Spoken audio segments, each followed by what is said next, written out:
Guys, welcome to Vibha classes by Priya Thapar. आज आपके साथ हम स्टार्ट करेंगे class 12th maths chapter differential equation की लीनियर फॉर्म। राइट, इसमें तीन फॉर्म है हमारे पास। सबसे पहली फॉर्म है सेपरेबल, दूसरी है होमोजीनियस और तीसरी है लीनियर।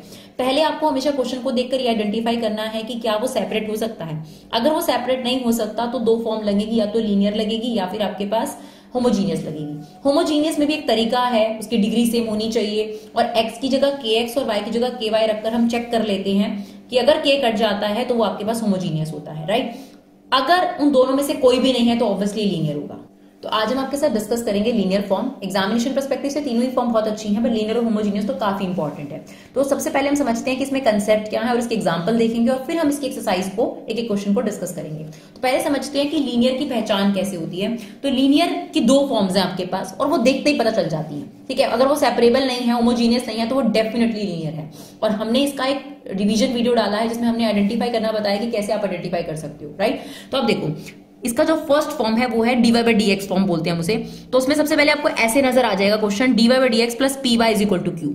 यहां पर y एक तरफ होना चाहिए बस, और p और q या तो x की टर्म्स में होंगे या कांस्टेंट हो सकते हैं, y की टर्म्स में नहीं होंगे p और q। ये बात याद रखनी है। ठीक है, तो पहला काम ये हो गया कि आपके पास इस फॉर्म में नजर आ गया आपको p और q या तो कांस्टेंट हो सकते हैं, x की टर्म्स में होंगे। फिर आपने सेकंड स्टेप क्या करना है, पहला स्टेप ये बनाना है, सेकंड स्टेप इंटीग्रेटिंग फैक्टर निकालना है। ये इंटीग्रेटिंग फैक्टर क्या करता है, इसको इस लायक बनाता है ताकि ये इजीली डिफरेंशिएबल इंटीग्रेबल हो जाए। राइट, तो इंटीग्रेटिंग फैक्टर का यहां पे फॉर्मूला होता है ई, फिक्स है ये, इंटीग्रेशन ऑफ पी डीएक्स, जो यहां से आएगा। और देखो जो यहां नीचे लिखा है उसी के रिस्पेक्ट में यहां पे इंटीग्रेशन होगा। ठीक है, फिर जब आपका इंटीग्रेटिंग फैक्टर निकल आता है तो तीसरा स्टेप क्या है, y को इंटीग्रेटिंग फैक्टर से इंटू करो, इक्वल टू में q को इंटीग्रेटिंग फैक्टर से इंटीग्रेट करके dx के रिस्पेक्ट में इंटीग्रेट करो। ये इसकी फर्स्ट फॉर्म है जिसके सबसे ज्यादा क्वेश्चन आपको मिलेंगे।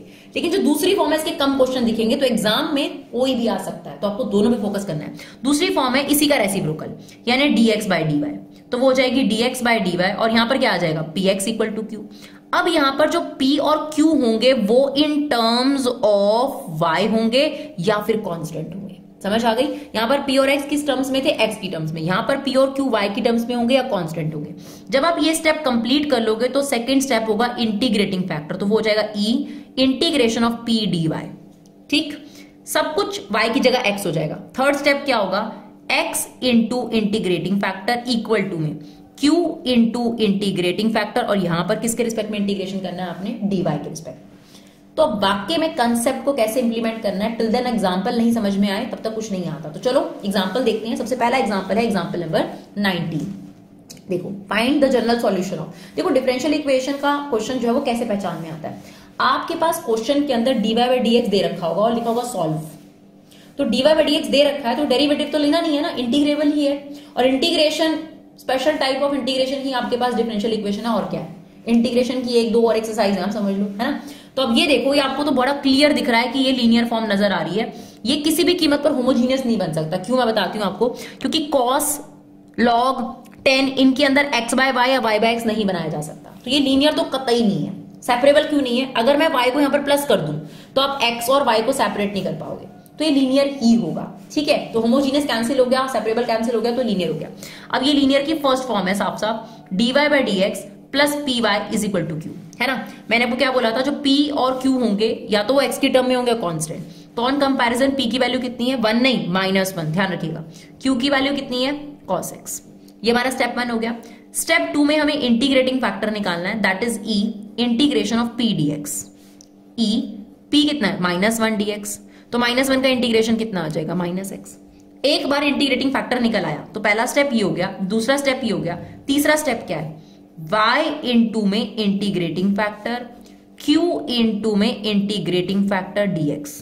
राइट, चलो y इंटू में e की पावर -x, q क्या है आपके पास, cos x इंटू में e की पावर -x।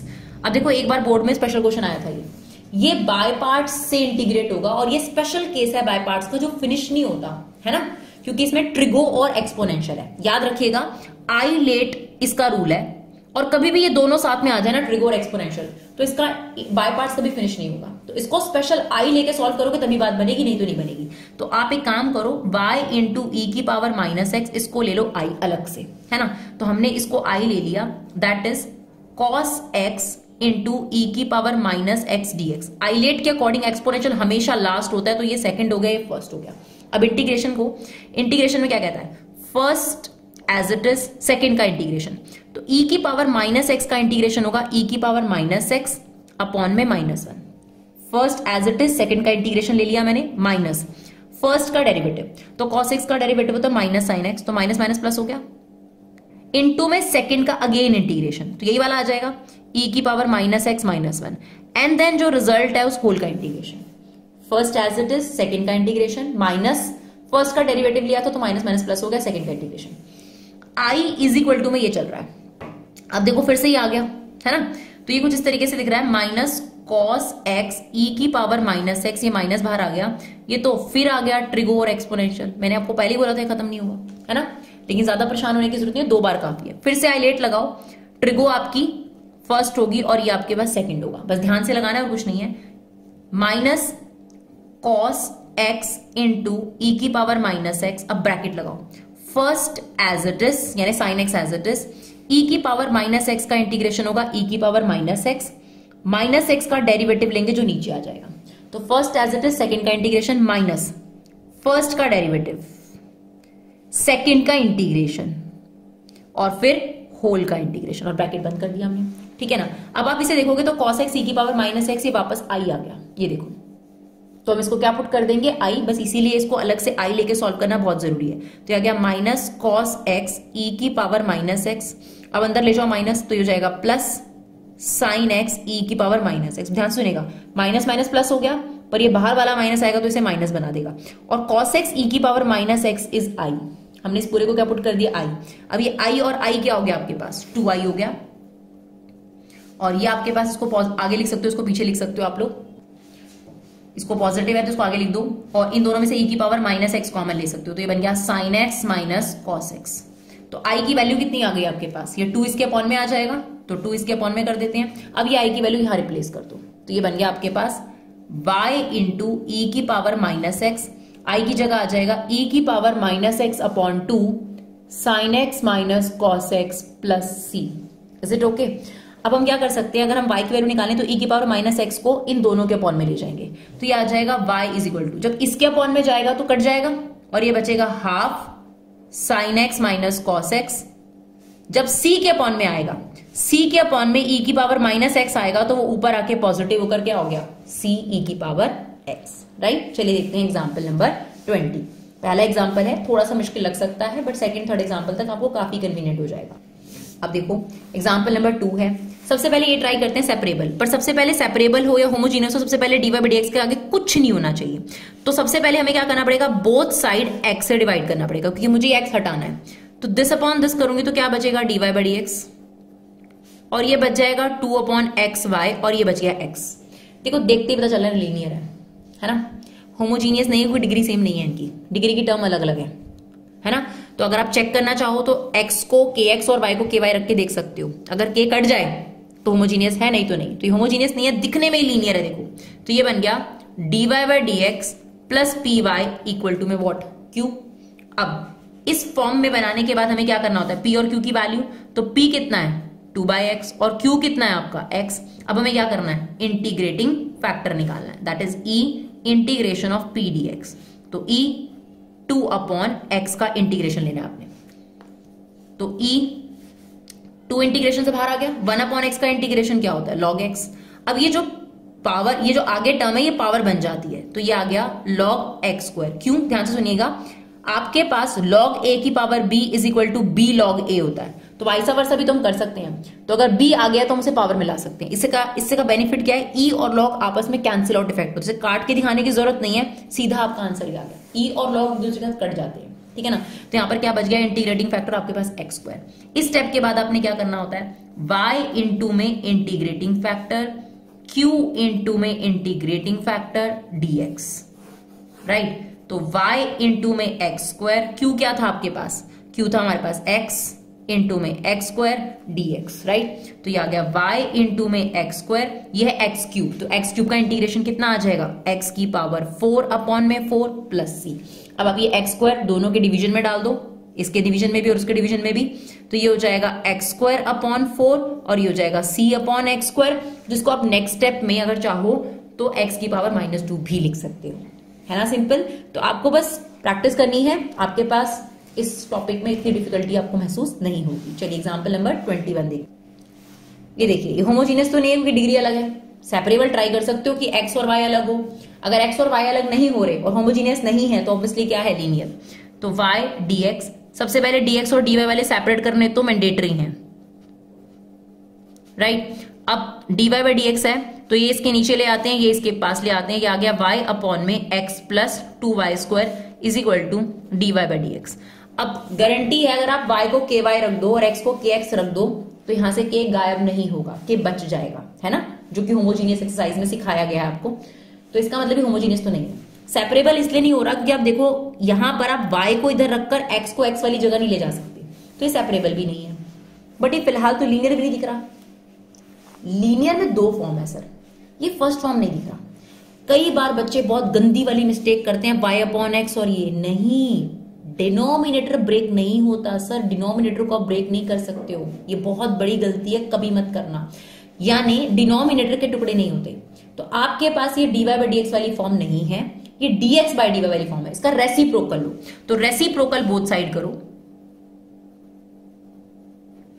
तो ये कुछ ऐसे बन जाएगा। dy बाई dx का क्या बन गया, dx बाई dy, और ये कुछ बन गया x plus 2y square upon y। अब आप दिस अपॉन दिस करो तो ये बन गया x अपॉन y और ये बन गया 2y। ठीक, अब आप ध्यान दोगे तो ये वाला चीज इधर अगर आप ले आते हो तो dx upon dy minus 1 upon y x is equal to 2y। मैंने इसे 1 अपॉन वाई अलग से लिख दिया ना। वो अपनी सेकेंड फॉर्म लिखो जो मैंने आपको लिखवाई थी, dx by dy plus p x is equal to q, जिसमें मैंने बोला था p और q y की टर्म्स में होंगे, जो कि आपको साफ साफ दिख रहे हैं। p क्या है आपके पास, -1 अपॉन वाई, और q की वैल्यू कितनी है, 2 अपॉन वाई। ठीक है, बस यहां पर थोड़ी चीजें बदल जाएंगी। क्या हो जाएगा, x into integrating factor, q into integrating factor, और किसके रिस्पेक्ट में इंटीग्रेशन होगा, dy के रिस्पेक्ट में, है ना। ये देखो, तो x इंटू में पहले इंटीग्रेटिंग फैक्टर निकालेंगे हम लोग, तो इंटीग्रेटिंग फैक्टर क्या होगा, it's integration of p dy, right. अब p कितना है, -1 अपॉन वाई, तो 1 अपॉन वाई का इंटीग्रेशन क्या होगा, log y, है ना। अब देखो मैंने आपको बताया e और log कटने, लेकिन ये बीच में माइनस आ गया, तो आप क्या कर सकते हो, जो ये -1 है इसे आप यहां ले जा सकते हो। अब ये इससे कैंसिल आउट इफेक्ट हो गया और आपके पास y की पावर -1 बचा, और y की पावर -1 का मतलब कितना होता है, 1 अपॉन वाई। तो x into 1 upon y, q की वैल्यू कितनी थी देखो 2y into 1 upon y dy, y से y क्या हो गया, कट गया, ये आ गया x अपॉन वाई। 1 का इंटीग्रेशन y के रिस्पेक्ट में क्या होगा, y, और 2 तो चल ही रहा है, प्लस c। अब ये y इधर क्रॉस मल्टीप्लाई कर दो तो ये बन गया 2y square plus cy। Is it okay. तो ये आपके पास डिफरेंशियल इक्वेशन की लीनियर फॉर्म। देखते हैं एग्जांपल नंबर 22।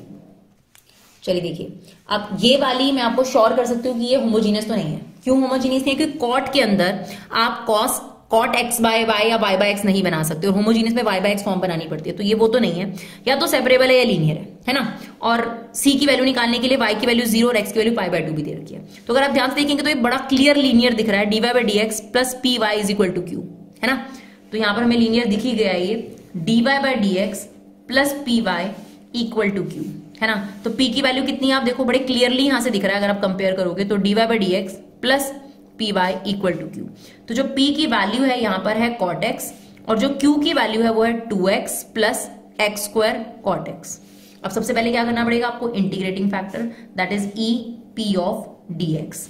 e, बहुत बच्चों को cot x और tan x का इंटीग्रेशन नहीं याद होता, तो प्लीज अपनी एक्सरसाइज 2 में जाइए, 7.2 tan x cot x secant x और cosecant के इंटीग्रेशन याद करिए। तो cot का इंटीग्रेशन क्या होगा आपके पास, cot का इंटीग्रेशन होता है आपके पास log sin x, ठीक है, जो डिनोमिनेटर वाला होता है, cos अपॉन sin, डिनोमिनेटर वाला। ऐसे ही जब आप tan का इंटीग्रेशन करोगे तो माइनस log cos x होता है उसका, डिनोमिनेटर वाला, राइट। तो अब e से log कट जाएगा, तो आपका इंटीग्रेटिंग फैक्टर कितना आ गया आपके पास, sin x आ गया। अब हमारा फॉर्मूला क्या है, y into integrating factor is equal to q into integrating factor dx। y into में sin x इक्वल टू में क्यू क्या है आपके पास, क्यू ये रहा पूरा, it's 2x plus x square cot x into में साइन एक्स। अब आपको अंदर इंटू करना पड़ेगा ये, ठीक है ना, क्योंकि बाय पार्ट्स ही लगेगा यहां पर। ये हो गया 2x साइन एक्स और ये हो गया एक्स स्क्वायर। कॉट क्या होता है आपका, कॉस अपॉन साइन होता है, तो जब इस साइन से इंटू करेंगे तो ये वाला साइन इस साइन से क्या हो जाएगा, कट जाएगा। अब देखो यहां पे भी बाय पार्ट्स लग रहा है, यहां पे भी बाय पार्ट्स लग रहा है, दो बाय पार्ट्स लग रहे हैं। तो मैं जनरली इंटीग्रेशन में भी एक क्वेश्चन था लॉग वाला, उसमें भी समझाया था, अगर दो बार बाय पार्ट्स लग रहे हो तो किसी एक पे फोकस कर लो, दूसरे वाला ऑटोमेटिकली कट जाता है। तो मैं आपको बता रही हूं, इसको खोलो, ये ऑटोमेटिकली आ जाएगा। क्यों, क्योंकि एक्स स्क्वायर का जब डेरिवेटिव लिया जाएगा तो 2x आ जाएगा। तो दो बाय पार्ट्स जब लग रहे हो तो किसी एक से खोलने पर दूसरे का कटिंग जनरली होता है, ऑलवेज नहीं, जनरली होता है। तो ये ट्रिक आपके काम आ सकती है। तो हम दोनों में बाय पार्ट्स लग रहा है, लेकिन हम इसको खोलेंगे, इसे एज इट इज रखेंगे। ये आ गया y इंटू साइन एक्स, ये क्या आपके पास 2x साइन एक्स। अगर आप ओपन करना चाहें तो आप दोनों के कर लीजिए, कोई दिक्कत वाली बात नहीं, उससे भी आंसर आ जाएगा। लेकिन अगर आप ये चीज अप्रोच फॉलो करेंगे थोड़ा समय बचेगा और कुछ नहीं है। अब आइलेट के अकॉर्डिंग अलजेब्रा पहले आता है, तो ये फर्स्ट हो गया, ये सेकंड हो गया, है ना। चलो ओपन करते हैं, इसको एज इट इज चलने दो, कुछ नहीं करो इसको। और अगर आप इसे बाय पार्ट्स लगाना चाहते हो तो इस पे भी लगा दीजिए। फर्स्ट एज इट इज, इसका इंटीग्रेशन, तो कॉस का इंटीग्रेशन क्या होता है, साइन एक्स होता है, डेरिवेटिव नहीं इंटीग्रेशन। कॉस एक्स का इंटीग्रेशन साइन एक्स माइनस, अब इसका डेरिवेटिव क्या होगा 2x, और कॉस एक्स का इंटीग्रेशन क्या होगा sine x, and then whole का इंटीग्रेशन। तो मैंने तो आपको पहले बोला था, देखो आ गया ना, ये पूरा इससे क्या हो जाएगा, कट जाएगा। और आपका आंसर कितना आ गया, इट्स y इंटू में sine x is equal to में x square sine x plus c. Clear. अब आपको c की वैल्यू निकालनी है, तो पहले c की वैल्यू निकाल लो। y को 0 और x को 90 डिग्री पुट कर दो, दे रखा है देखो, है ना। तो y को 0 रखोगे तो ये पूरा 0 हो गया, वैसे हमारा यही फंक्शन मेन है, तो ये 0 हो गया। और x को हमने रखना है पाई स्क्वायर बाय 4 और y को साइन 0, तो साइन 0 की वैल्यू कितनी होती है, सॉरी x तो पाई बाय 2 है ना, साइन 90, x की जगह 90 रखेंगे तो ये 1 आ गया। तो जो c की वैल्यू है वो आ गई माइनस पाई स्क्वायर बाय 4। तो आपका जो फंक्शन कंप्लीट हो गया, ये देखो ये फंक्शन कंप्लीट हो जाएगा, y इंटू में sine x is equal to में x square sine x minus pi square by 4। अब आप एक काम कर सकते हो, साइन एक्स को यहाँ पर डिवाइड कर दो, तो यहाँ तो साइन एक्स कट जाएगा, है ना, और यहाँ पर क्या आ जाएगा, कॉसिकेंट एक्स आ जाएगा। तो आप चाहो तो यहाँ पे छोड़ दो, नहीं तो इसके नीचे ले जाना ज्यादा बेटर होगा, ठीक है ना। अब लास्ट एग्जांपल देखते हैं, एग्जांपल नंबर 23। चलिए एग्जांपल नंबर 23 बहुत आसान है, बस पढ़ते वक्त बच्चा थोड़ा कंफ्यूज हो जाता है, बाकी बहुत आसान है ये। Find the equation of curve passing through this. ये पासिंग थ्रू इसलिए दे रखा है ताकि एक्स और वाई की वैल्यू डालकर आप सी निकाल सको। If the slope of tangent, तो आपको इसके लिए समझना पड़ेगा कि स्लोप ऑफ टेंजेंट किसको कहते हैं। dy by dx is slope of tangent, याद रखिए। Slope of tangent is equal to sum of x coordinate, ठीक है, product of x and y. तो मतलब इसने बोला सम करना है, किसका, एक्स कोऑर्डिनेट का, एक तो ये लेना है, एंड की जगह प्लस आ गया, है ना, और product of x and y, तो इनका हमें सम लेना था। तो ये कुछ इस तरीके से फ्रेम हो गया, ठीक है ना। तो अब हमारे पास dy by d x minus x y is equal to x. अब तो ये बहुत इजी फ्रेम हो जाएगी, बस ये समझना जरूरी था। और slope of tangent is dy by d x, right. Slope of normal अगर आ जाए तो -1 dx बाई dy होता है, वो माइनस dx बाई dy, ठीक है ना। तो ये आपके पास नॉर्मल स्लोप होती है। टेंजेंट क्या होता है, किसी भी कर्व को जो टच करता है और नॉर्मल उस पर परपेंडिकुलर होता है, क्लियर। तो ये आपके पास कौन सी फॉर्म बन गई, dy by d x plus P Y is equal to q, where p is minus x and q is also x। तो इंटीग्रेटिंग फैक्टर निकाल देते हैं, it's e of integration of p dx, e minus x का integration करना है हमें, तो ये हो जाएगा x की power minus x square by 2। ये तो एज इट इज रहेगा, इसमें कुछ नहीं होगा। अब फॉर्मूला क्या होता है, y into integrating factor q क्या है आपके पास, x into integrating factor dx। अब यहां पर आपको क्या लगाना पड़ेगा, बाय पार्ट से पहले सब्स्टिट्यूशन पे कोशिश करा करो। बाय पार्ट से पहले सब्स्टिट्यूशन बड़े आराम से हो जाएगा। यहाँ पर आप चाहो तो बाय पार्ट भी लगा सकते हो, बट सब्स्टिट्यूशन बड़ा क्लियर कट दिख रहा है यहाँ पर। अगर हम माइनस एक्स स्क्वायर बाय 2 को टी लेट कर लें तो ये कट जाएगा, है ना। तो हम टी लेट कर रहे हैं माइनस एक्स स्क्वायर बाय 2 को, तो ये आ गया d t is equal to minus 2x upon 2 dx, है ना। तो ये आ गया y equal to x square by 2, ये x एज इट इज, ये हो गया e की पावर 2, और यहाँ पर dt की वैल्यू कितनी आ जाएगी, dt अपॉन में माइनस एक्स, तो इससे कट गया। e की पावर t का इंटीग्रेशन कितना हो जाएगा, e की पावर t, और ये माइनस तो चल ही रहा था। अब t की ओरिजिनल वैल्यू डाल दो, तो y into E minus x square by 2, ये हो जाएगा, t क्या था आपका minus x square by 2 plus क्या चल रहा है आपके पास c। अब उसने आपको पासिंग थ्रू पॉइंट दिया था ना, ये आपके पास पासिंग थ्रू पॉइंट, x की वैल्यू 0 डाल दो, y की वैल्यू 1, तो y की वैल्यू 1 रखेंगे तो 1 आ गया, और e की पावर 0 कितना होगा, वो भी 1 हो जाएगा। देखो ये आपको दे रखा है 1, x की वैल्यू 0, अगर आप 0 डालोगे तो e की पावर 0 कितना होता है 1। सेम ये भी कितना हो गया -1, है ना, क्योंकि आप डालोगे तो ये भी कितना हो जाएगा आपके पास, e की पावर 0 इज 1, तो c की वैल्यू कितनी आ गई आपके पास 2 आ गई। अगर c की वैल्यू 2 आ गई तो आपके पास इक्वेशन क्या फ्रेम हो जाएगी, रियल इक्वेशन ये थी आपके पास, है ना। तो y इंटू में e की power minus x square by 2 minus x square by 2 plus 2। अब आप ज्यादा से क्या कर सकते हो, इसको इसके नीचे ले जाओ, ये कट जाएगा, -1 आ जाएगा, और ये इसके अपॉन में आ जाएगा, 2 के अपॉन में आ जाएगा, राइट। तो ये थी आपके पास लीनियर फॉर्म जिसके हमने आपको एग्जाम्पल समझाए।